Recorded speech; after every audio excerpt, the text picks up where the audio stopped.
justice, where are you? Michael and Linda are here.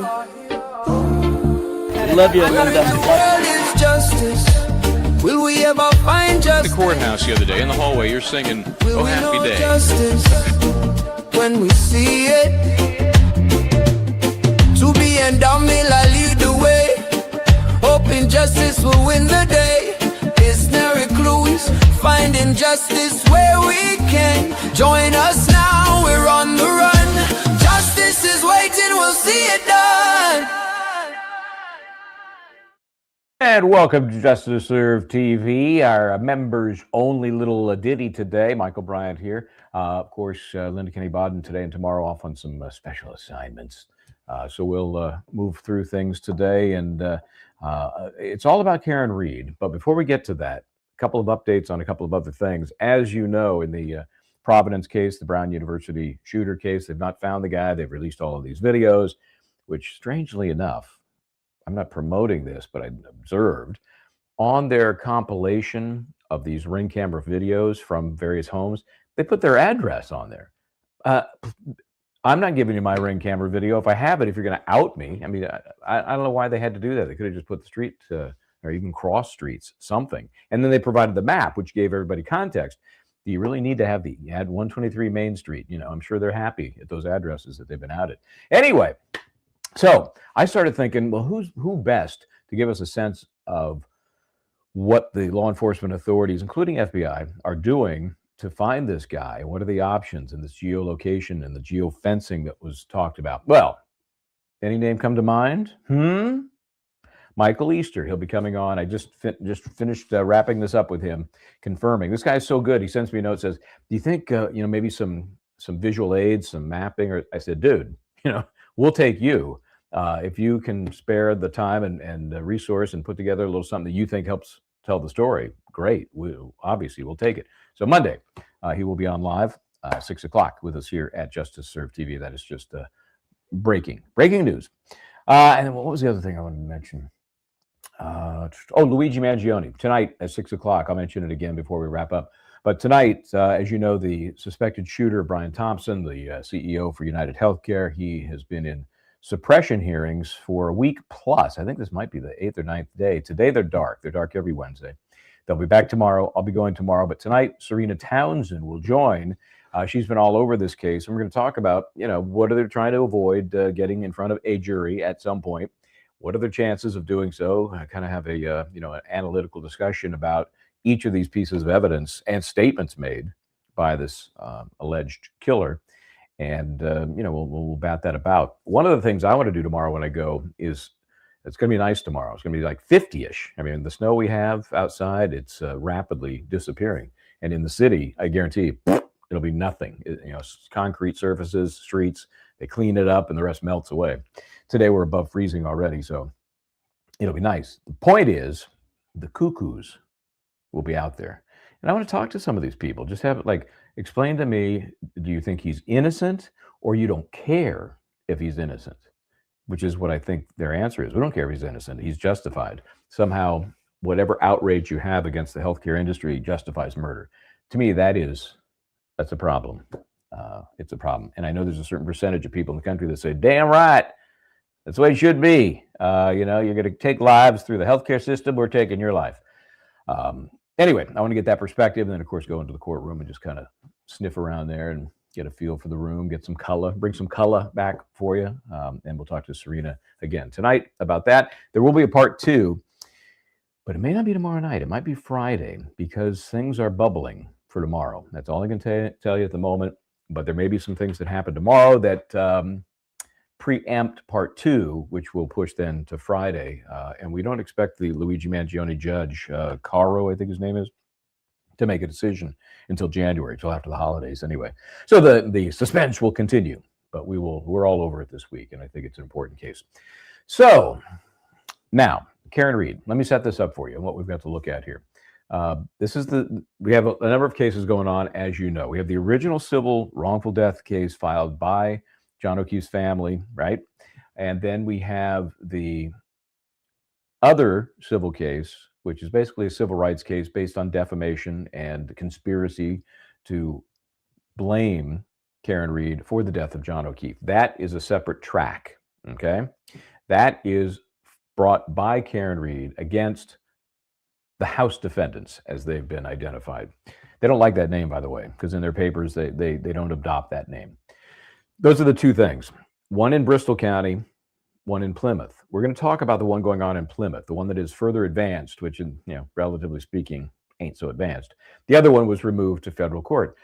That's a great tool that defense has. Again, defense in the case brought by Karen Reed in Bristol County, now removed to federal court. Any defendant in any civil case it filed at the state level can seek removal to a federal court. They have to have, obviously, federal jurisdiction, which is diversity, meaning defendants that live in various locations across state lines. So diversity is one of the reasons they can bring them all together, or a federal question. In this case, the federal question is civil rights. So that was properly removed. I'm not so sure in the long run that the defendants in the Karen Reed brought case in Bristol are going to be glad that they're in federal court. Things are faster, less dillying and or dallying. So, but that's where they are now. Not the focus today. So Friday, there's a hearing scheduled, and I'm going to take these two items. We've got really two different documents. One is huge by comparison, and the other is more pro forma. And we're going to start with the one technically filed first. Okay, there's a hearing scheduled for Friday, and that's in Plymouth. Remember, I was up there last time, and almost at the last minute, they said, "Oh yeah, this is going to be Zoom now." And I said, "What the bleep?" And let me see if I can enlarge that a little bit. Is that the right one? Oops, wrong one. Sorry. Hold on. Let me move this one around, juggle this one over here, find this one over here, hit this button over there. And so they ended that hearing, as you may remember, with an intent to do the next one, the one scheduled for Friday, as a Zoom as well. Let's see. Is there a way for me to make this a little bit bigger? Okay. So this is a request to convert the motion hearing from teleconference, Zoom they call it, to in-person proceeding. Again, this is brought by the, hold on, let me see if I can get it brought down here for you. See, you can see up on the very top, it shows the time. This was filed at 4:18 in the afternoon. End of day type filing from Monday, 2 days ago. So defendant Karen Reed respectfully requests the court convert the motion hearing scheduled for December 19th from a Zoom proceeding to an in-person hearing. I would be in favor of that as well, since I know the court and know the route. By the time of the hearing, the court will have three separate motions to compel before it, and we're going to talk about the response to one of those. That's the one that's most interesting, involving numerous parties and non-parties, all of whom are represented by separate counsel. Some of those motions are interrelated and will likely involve considerable back and forth amongst various attorneys and the court. Under the circumstances, an in-person hearing will be significantly more helpful to the court in rendering its decision on the pending motions. That's always a great way to phrase things. We're trying to help the court here. Come on. This is not for us. And I guarantee you some of these attorneys, although the billable hours are insane, would rather not be trekking to Plymouth, as lovely as it might be. They'd rather do Zoom just for efficiency. But if you've got important things that are not going to be effectively handled by Zoom, just tell the court that. And hopefully they'll grasp on that concept. At the last status conference, plaintiffs' counsel indicated they could only attend a hearing on December 19th if it was remote. I remember that specifically. Therefore, this one I didn't get a chance to lump this one together. So stand by for your therefore. As I was saying, therefore,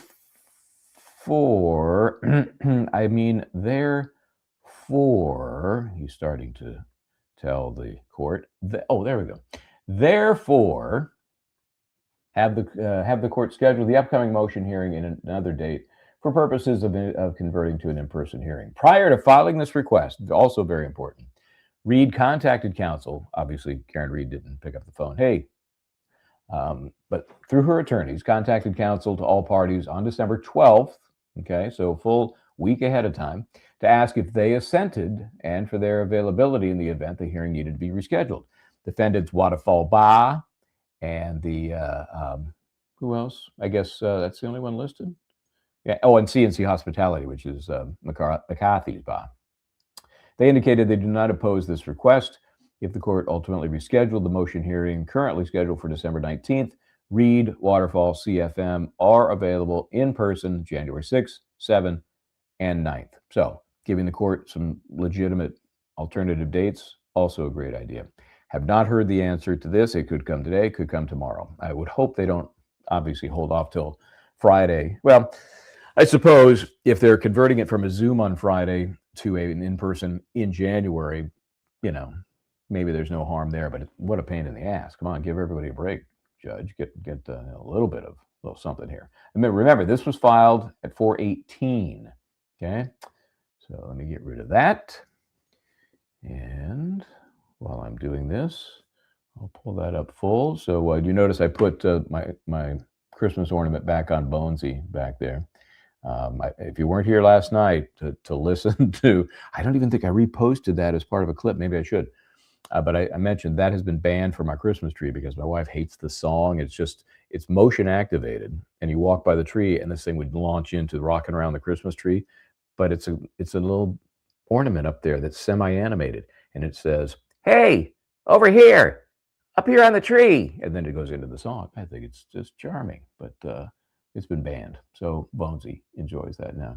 Okay, so let me bring up the actual opposition.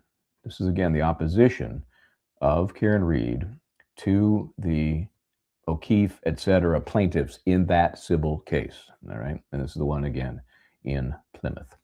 Look how much bigger that is. That's nice. Okay, so here's the deal. Here's the backstory on this. This is a motion. This is their opposition to the motion. So here's what happens. Just to give you the paperwork backstory. You've got the two parties.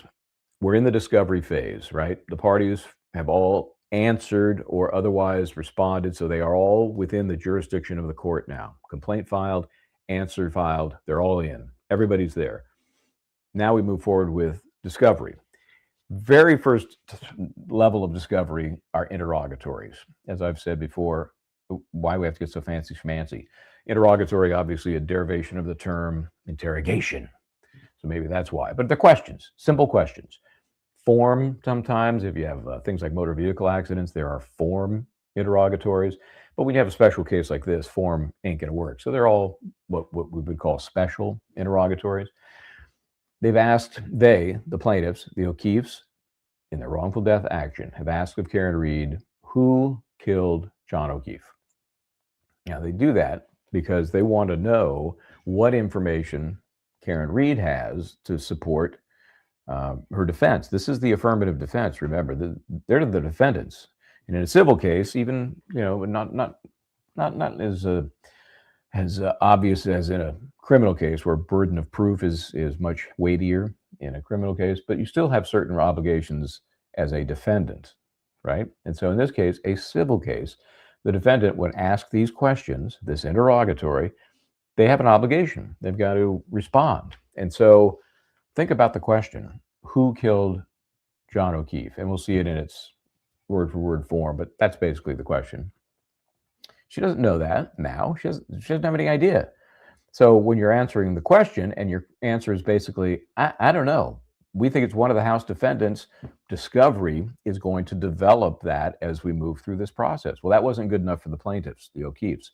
So they filed a motion to compel, meaning, Judge, we've asked this question. It's not an objectionable question. They have no reason not to answer this question. Make them answer this question, Judge. Come on, make them answer.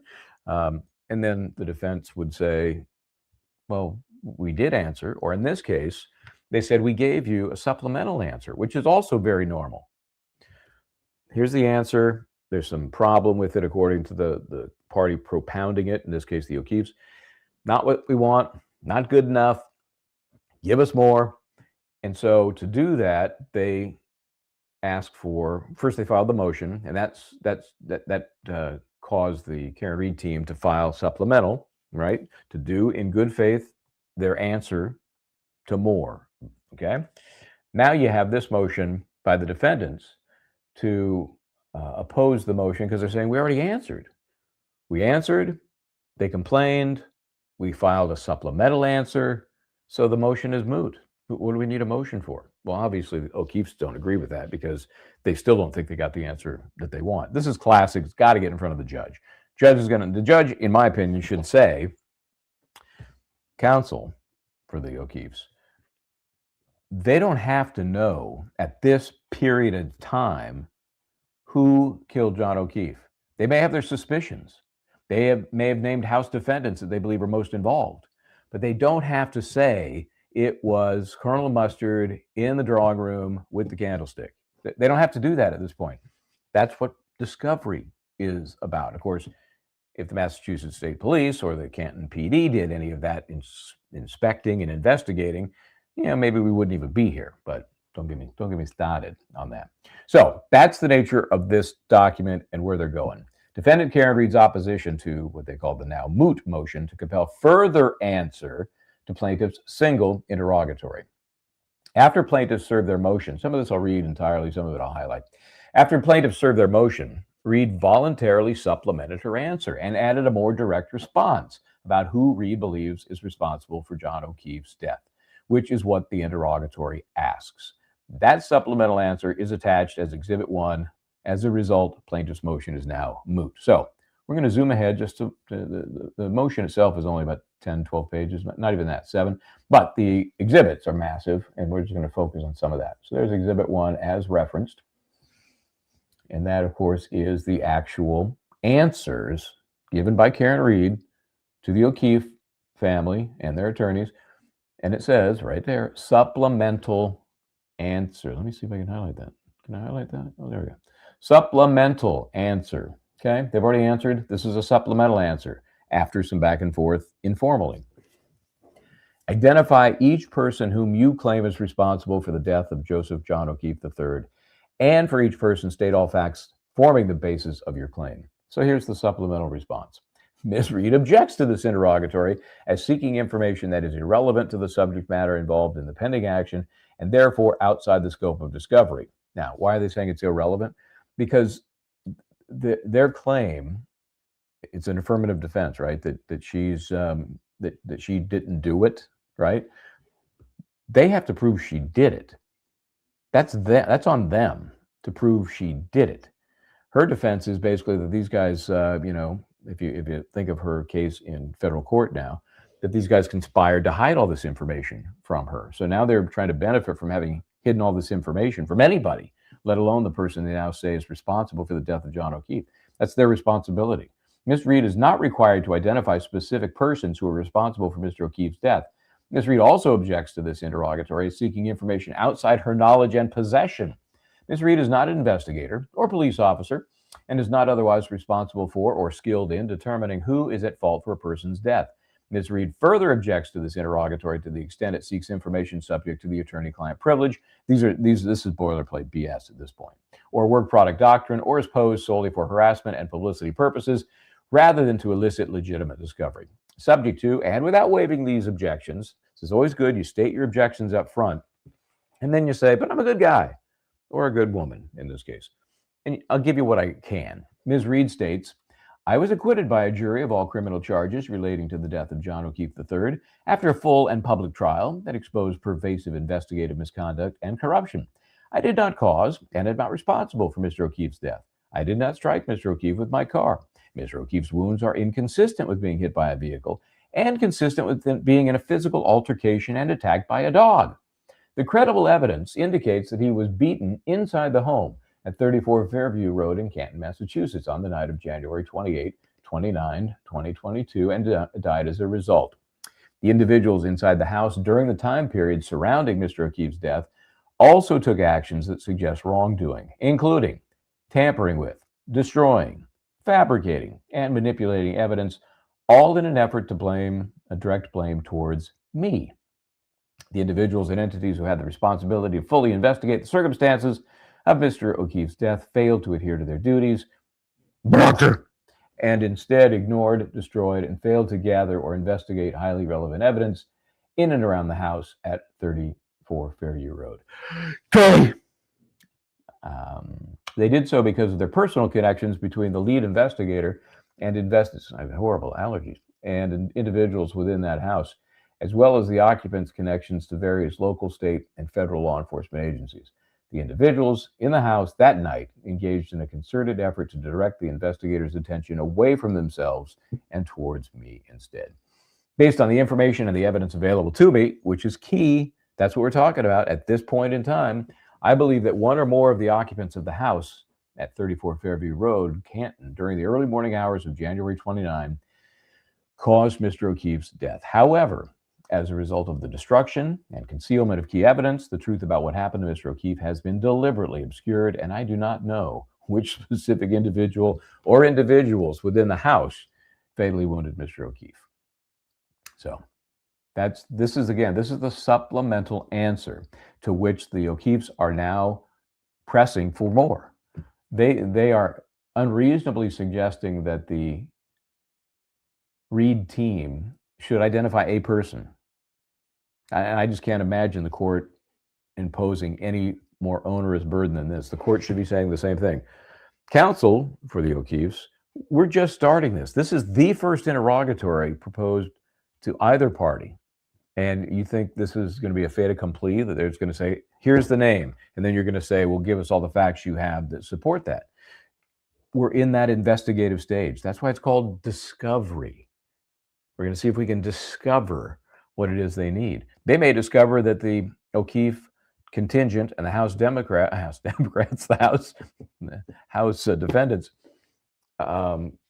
really did more than we know already to conceal. We know that there was a concerted effort, tell him he never came in the house, all of that getting their story straight stuff that came out in the two trials. There may be worse, but that may be discovered that prevents Karen Reed from ever learning who actually killed him. But that's the point. So anyway, so we get back to the motion itself, and that was important to refer to exhibit number 1. To prove that this motion is a joke. Why are we going forward with it? I don't necessarily mean really that you can't go forward with this, because you want, if I'm on the receiving end of this, if I'm on the Karen Reed team, I want the court seal of approval that we've done everything we could possibly do. And at this point, we can't do no more. Okay? You want to know, well, let me show you this, because I think it's important to see some of how the sausage is made here in terms of the back and forth between counsel. And we'll look at exhibit 2 for this. We have emails back and forth between counsel, okay?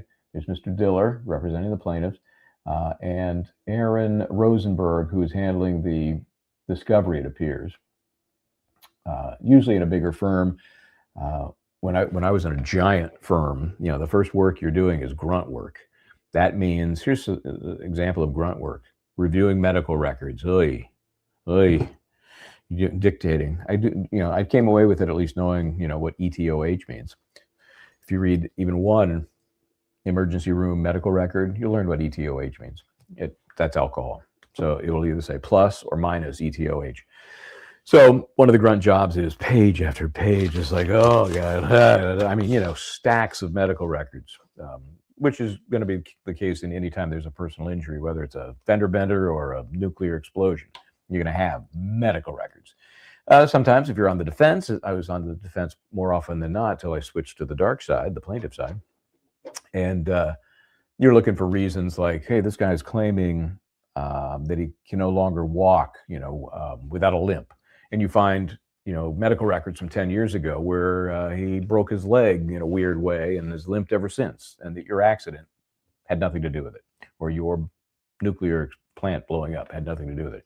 So it's important, but man, it's grunt work. And the other grunt work is, it's a step above. Oh, I've graduated from reviewing medical records and other documents to responding to discovery, written discovery, interrogatories, requests for admissions. Okay, so that's somebody who's going through this. I didn't mean to slight Aaron Rosenberg, probably a fine attorney, but it's not the work you want to do if you can avoid it.